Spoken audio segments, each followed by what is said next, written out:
I found 2 of these quilts when I was doing my cleanup of my sewing space, and this one measures 40 by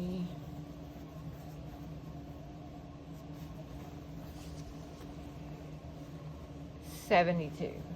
So I don't really want throw size blankets, and these were left over from making quilts for each of my 2 granddaughters. So I think I'm going to make blocks out of these and do a quilt as you go quilt. It'll be easy, it'll be cute, and I've never made a quilt as you go quilt like this before, so it'll be something different. I'm just gonna iron it flat and get all the wrinkles out of it, and then I'll start cutting it up.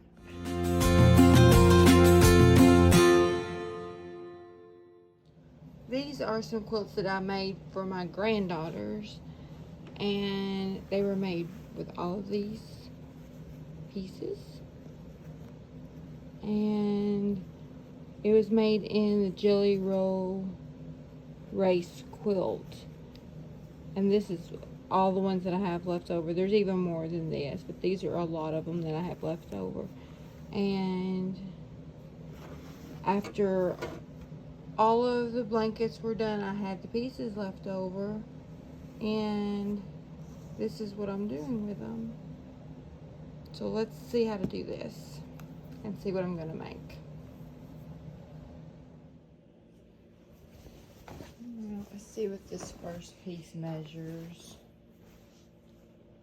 This first part is, let's see, 72 inches long and 36 or 7, 8, 9, 40. So it's 40 by 72. Alright, I'm just going to fold it and start strip cutting it into 10-inch blocks, and I'll show you what I get when it's finished. I'm cutting it from the back side so I can take one of these seams and fold it flat and get a flatter panel to cut my strips and make them somewhat even.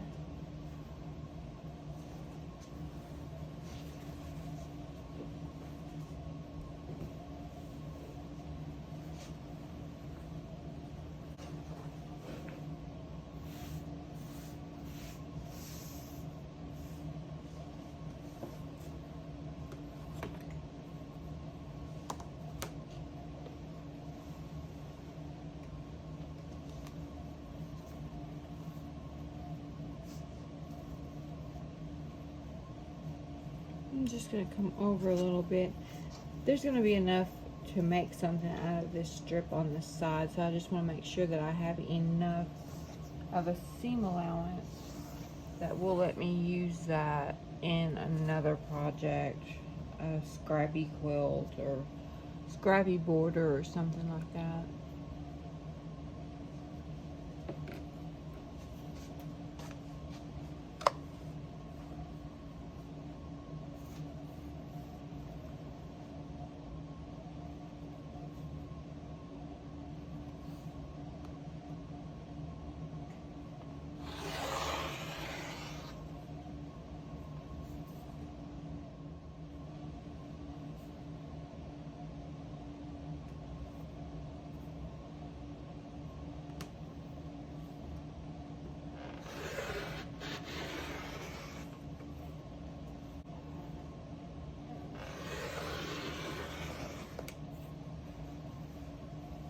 Last cut, and I still have some left over that I'm going to be using on another project, probably a scrappy bag,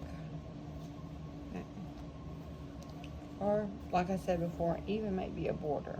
We'll see. We'll see what it looks like when it's done. here's what one of the strips looks like. I like this. I liked it a lot.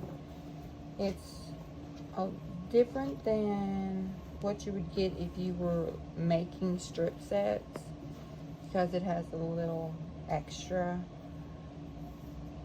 added features here. Yeah.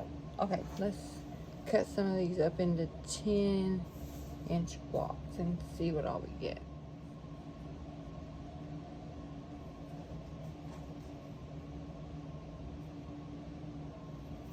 Just line that up. And we're starting on the 1. So I'm going to be cutting at 11, 21, and 31.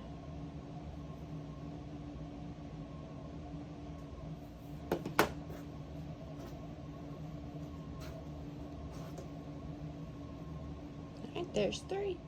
Okay, that one piece made 7 blocks. So that's pretty good.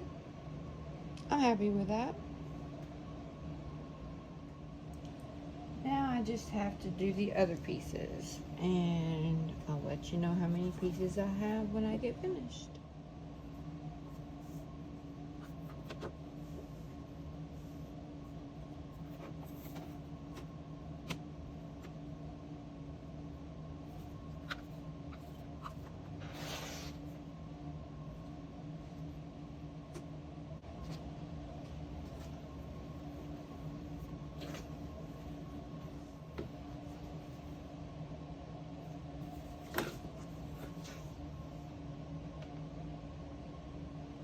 And again, those are too small, so they'll go in the stack of something else.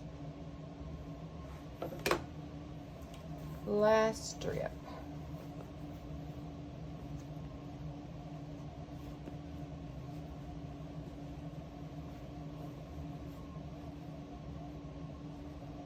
I'm just going to cut this one together and get it done, get it over with, so I can go on to something else.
And just a little bit too short. Now on these pieces that are just a little short, I may undo a seam and add the pieces together to get a few more blocks in if I need to. But let's see how many blocks I have right now before I start doing all that. Alright, we have 36 blocks. I can actually do a 60 by 60 inch quilt. It just depends on how I set it together. It could be even bigger than that. So that's cool. We'll revisit this in a little while, and I'll make that into a quilt as you go quilt. Cutting out the squares from the leftover quilt, I only had 35 and I needed 36 for the design that's in my head. So I had to make one more, and I'm going to show you how I did that. I have all of these fabrics that I have left. I have a ton of these left. I'll probably make another quilt. But I just did a mitered seam, just corner to corner, and attached them all together. But to give it a little interest, I did one leaning toward the right, and then the next one I did leaning toward the left, and just alternated, each one just alternating back and forth, just to give it a little bit more design than just being straight stitched. Then what I'll do is I'll take both of these ends, put the right sides together, and down this edge I will just make a seam down the edge. And when I do that, it just makes it twice as wide, and I'll show you what it looks like. And when you get them finished and sewn together, it just starts looking like a bigger piece of fabric with stripes in it. See the joins here? One will go this way and one will go this way. When you get to the end, they are connected because it's a big loop.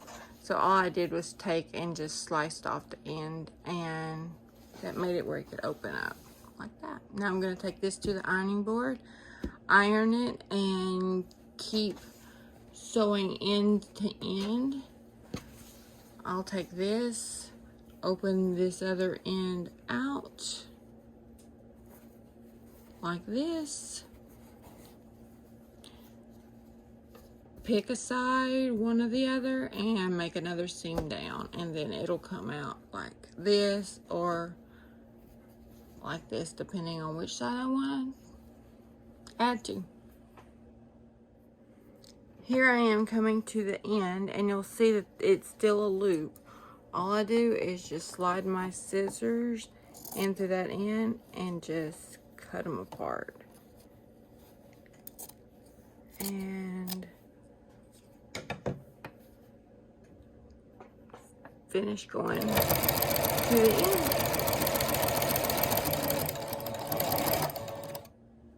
And here's a look at the finished piece. I'm going to take a 10-inch square out of this little piece of fabric here that I just put together to make the last block, and then we'll start putting them together.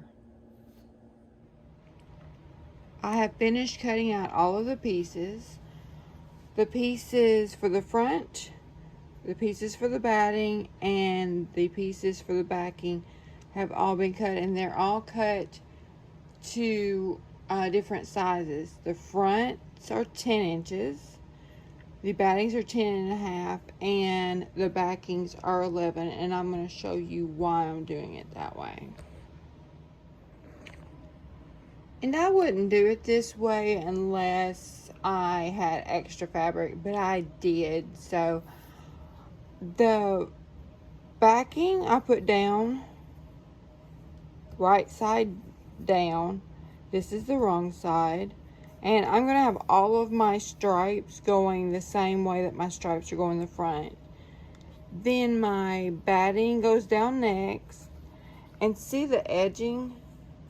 That way I know I have enough backing for the piece, and then the front is just a tiny bit smaller than the batting.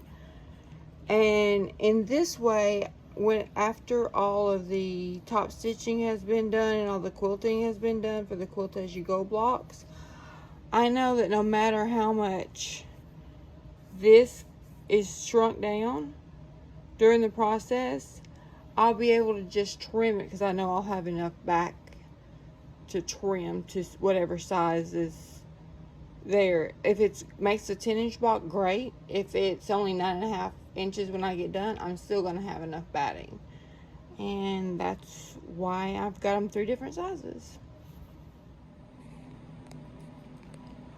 The next step will be quilting each block, and on my machine I have my walking foot, and what that does is this top part has these little feet right here that pulls the top layer at the same time as your feed dog down here pulls the bottom layer, so you don't get the pulling of the fabric underneath faster than the pulling of the fabric on top. Because a lot of times when you have too many layers, like with the batting, the backing, and the quilt top, it pulls the bottom faster than it will pull the top. And all I'm doing now is I'm going to stitch in the ditch, and what that means is in between these two lines right here, this part right here is the ditch, and you just follow this line to put your quilting seam. So I'll put one here, I'll put one here, here, and so on all the way across, but I'm just going down one time. Now you can see in between the lines here, you can just barely see the stitching, and that means that this block is now completed. It's stitched, it's quilted, and all I have to do is just trim it up. And I'm not going to trim them up until I get all the blocks finished. And now I have all of my squares quilted. I did change a little bit. I took out the white stitching and replaced it with brown thread because the brown blended in better. There is some white on the front, but the white just was really stark compared to the rest of the design. Even where I was a little bit off, like right here, it still blends in pretty well, and just brown looks better. So I took out all the white on the first one that I did and just replaced it, which took like 5 minutes. Okay, now all of the squares have been quilted. You really can't see a whole lot because the brown thread blends in. But the next thing is going to be putting these together. And to do that, I'm going to be cutting 1-inch strips and 2-inch strips. Now, I could use some of these leftover pieces. There's enough to connect all the blocks. But I'm going to make another quilt. So what I'm going to do is I'm going to take this brown fabric and cut my strips out of it. There's plenty. So I can do all of the 1-inch and the 2-inch strips out of this. And just to get all the squares ready, I'm just going to trim them all back down to 10-inch squares. I'm going to take my acrylic ruler and just trim off each side. Got my acrylic ruler here. I'll just clean up this side, make it even, and then I'm just going to take my board and just go around each side and trim it up.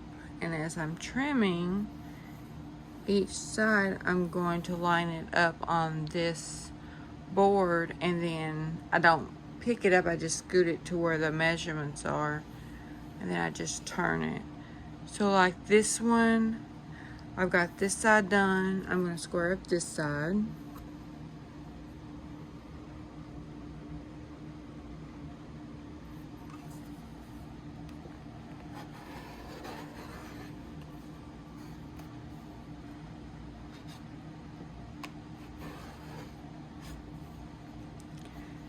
And I'm going to make sure that it lines up with my lines on 2 sides. Then I'll just turn it and trim off the other 2 sides. Okay, and that's it. Now I have a 10-inch square. Now I've got all 36 blocks quilted and trimmed, and I have the 1-inch and the 2-inch strips cut out. Now here is where there's a little bit of planning that comes in, but not really. I'm really just making this up as I go along, because I really wasn't planning on making this a quilt as you go quilt, but I just decided why not try something different. Okay, so on this part, I'm going to be putting 2 blocks together. And I'm going to be putting a strip on the back and a strip on the front. Now the strip on the back is going to be the 1 inch, and the strip on the front is going to be the 2 inch. I'm doing that just because I'm going to hand stitch 1 line down, and I really want to do that on the front, not on the back. I don't know why. That's just what I'm deciding to do. But here's where it's going to be a little bit different. Normally people put them like this, so they meet up like this. I am going to turn each block a different way. Like I'm going to have one this way, one this way, one this way, and one this way. Not only to give it some visual interest on the front, but when you turn them over to the back side, they're going to be striped different ways. Like these will be going this way and these will be going this way. And it doesn't really matter it's not about meeting up the stripes or anything. It's just about the visual differences of the stripes going different ways, because when you get the strips across the back, none of the stripes are going to match up anyway. That's the beauty of these quilts, is quilt as you go. When you add this stripe, you negate any need to match up corners, match up seams, anything like that. So if you have some kind of weird back or something, you can't get it just perfect, or you can't get the front just perfect, and you do a quilt as you go, that kind of hides any little mistakes as you go along. So next I want to show you how to put them together. Okay, I have my 2 pieces that I'm going to be working with right now. You can chain piece this and do all of the left side and then come back, cut them apart, and do the right side. But I'm going to do this 1 block just to give you an idea of what to do with the whole block. I'm going to do them all the same, because when they're connected you can just flip this around and have your bottom part, because all it is just the opposite blocks. This will be on the lower right hand, and this will be on the lower left hand, and this will be the upper section. So I'm going to take my 2 inch piece. I've already taken it to the ironing board, folded it in half, and ironed it down. That is going to be going on the front, and we're only working with the left hand block at this time. And on this side, I'm going to take the 1 inch piece and I'm going to sandwich that to this piece, and that's going to connect all of those so that you'll have the front binding or front facing and the back facing. Make sure that you don't use your salvage though, that'll be cut off afterward. Now you can also opt for cutting all of your pieces to 10 inch to perfectly fit on this side.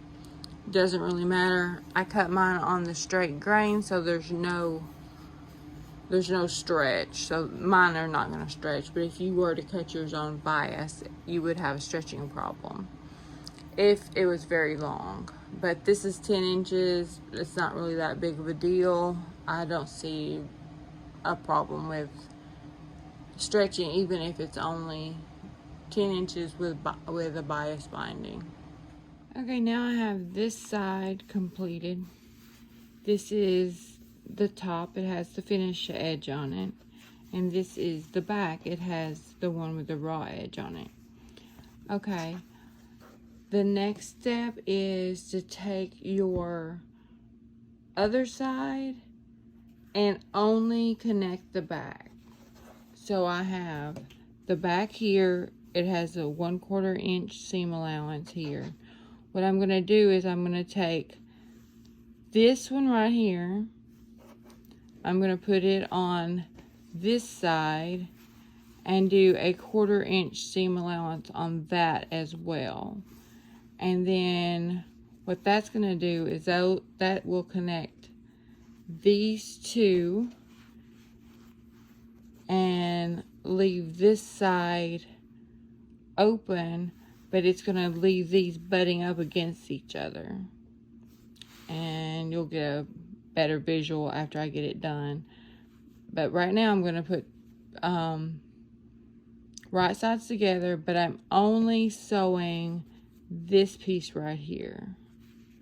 So right sides together for this side would be the two backs, and I'm making one stripe go this way and one stripe go this way. So I'm going to put it just like this and sew this seam here. And now this back has a nice finished edge here, and it has connected both blocks, and even if the stripes were both going the same way, you would have this definition of sashing here where you wouldn't have to worry about matching up any stripes or anything.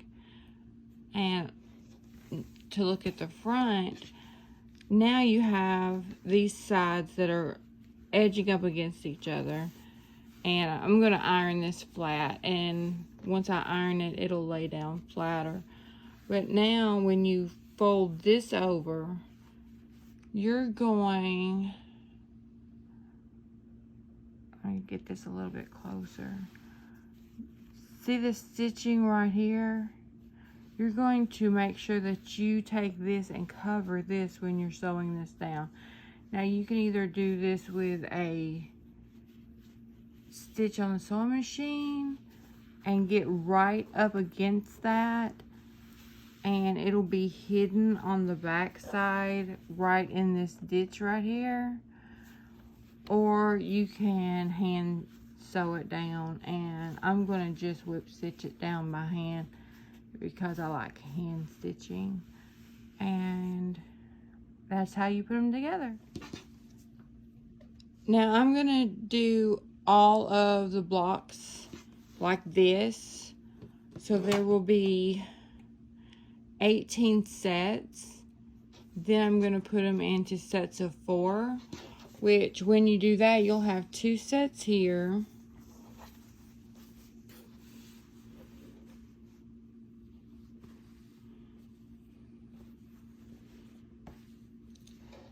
and you'll do the exact same thing with this strip here. You can either put them together in sets, or you can put them together and do rows. Like I could do all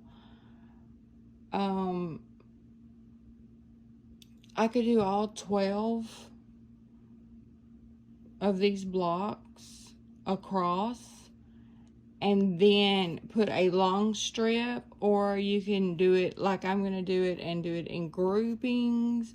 So I'm going to do 4s, and then I'm going to do 3 sets across, and then 3 sets in the middle, and then 3 sets at the bottom. And that's how I'm going to come up with my 36. But you don't have to do it that way. You can do it whichever way you want to.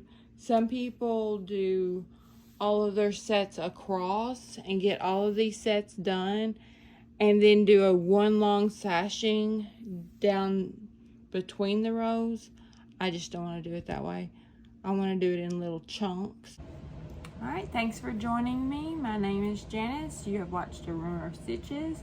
If you like what you're watching and you want to follow along, just hit the like and subscribe buttons, and if you want to be notified when a new video is coming out, just hit the bell.